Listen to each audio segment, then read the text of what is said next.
Bombay stock exchange यानी BSE limited के share में गिरावट आखिर क्यों दिख रही है?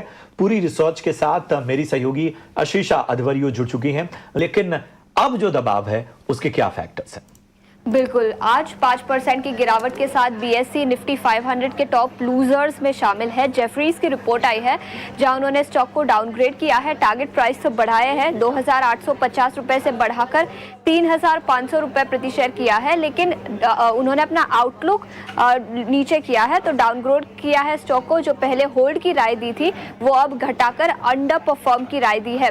उनका मानना है कि स्ट्रीट के हाई एक्सपेक्टेशंस है कि वॉल्यूम्स बढ़ सकते हैं, market share gains company enjoy कर सकेगी, लेकिन उनका ऐसा मानना है कि ये ओवर ऑप्टिमिस्टिक है और शायद इतने market share gains company enjoy नहीं कर पाएगी।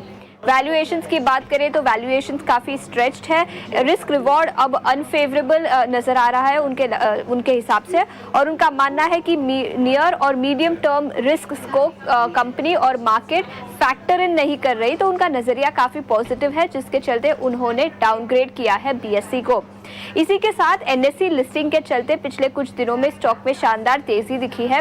याद रखें, एनएसई की लिस्टिंग के चलते कंपनी के एक वैल्यूएशन ट्रिगर मिल सकता है, जिसके चलते पिछले 6-7 महीने की ही बात करें तो स्टॉक में शानदार तेजी दिखी है। एनएसई का कोलोकेशन केस था जिसमें सेबी ने अब क्लीन चिट दे दी है, जिसके चलते भी स्टॉक में तेजी दिखी थी। स्टॉक के मूव्स की बात करें तो आज करीब 5% की गिरावट है, लेकिन पिछले एक महीने में स्टॉक 30% तक बढ़ा है। पिछले 6 महीने में 60% तक के मूव्स दिखे हैं, और ईयर टू डेट बेसिस पर देखें तो स्टॉक करीब डबल हो चुका है। इनफैक्ट अगर इससे भी ज़्यादा लॉन्गर ट्रेंड देखें तो लिस्टिंग के बाद भी शानदार तेज़ी इस स्टॉक में दिखी है, लेकिन आज जेफरीज की रिपोर्ट के चलते, जहां पर उनका मानना है कि मार्केट शेयर गेन्स इतने अच्छे नहीं हो सकते, वैल्यूएशंस भी एक्सपेंसिव है, स्टॉक में करीब 5% की गिरावट दिखी है।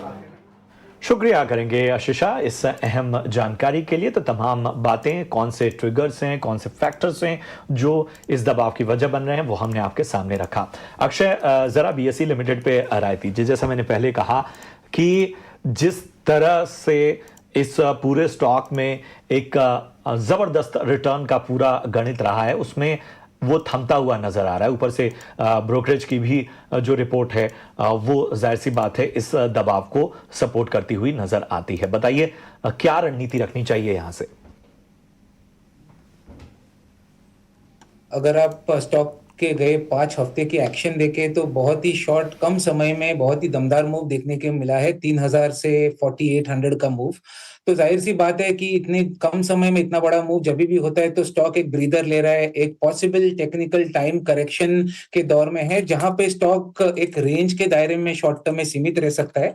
तो एक रेंज बाउंड का दौर रहेगा जहां पे 4200 का lower end of the base शायद बने स्टॉक में, और ऊपर में 5000 का रेजिस्टेंस रहे। तो इसको आपको वापस अगले मोमेंटम राउंड के लिए एक्यूमुलेशन करना है। शायद अगले 8-10 दिन ये रेंज के दायरे में सीमित रह सकता है स्टॉक। ओवरऑल व्यू पॉजिटिव होने के चलते मैं कहूंगा जिनके पास है उनको होल्ड करना है। स्टॉप लॉस 3800 रहेगा। जिनको खरीदारी करनी है, प्रेफरेबली अगर 4200 4250 का डिप मिलता है तो रिस्क रिवॉर्ड पे ऑफ आपके लिए बेहतर बनेगा। ओवरऑल मेरा टारगेट एरिया है कि शॉर्ट टू मीडियम टर्म में स्टॉक 5250 से 5400 तक टारगेट छू सकता है।